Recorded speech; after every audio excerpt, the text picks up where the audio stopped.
இன்றைக்கி ஒரு செம்மையான பிளேஸை பற்றி பார்க்க போகிறோம்.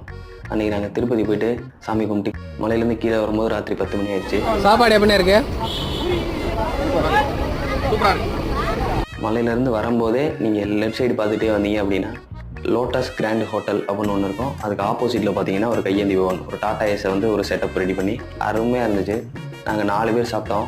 250 ரூபா தான் பில்லு வந்துருந்துச்சு. நல்லா ஹைஜீனிக்காக குவாலிட்டியாக இருந்துச்சு சாப்பாடலாம். நல்லா ருசியாக தரமான சாப்பாடு சாப்பிடணும் அப்படின்னு நினைக்கிறவங்களுக்கு செம்மையான பிளேஸ். வாய்ப்பு இருந்தால் மறக்காமல் ட்ரை பண்ணி பாருங்கள்.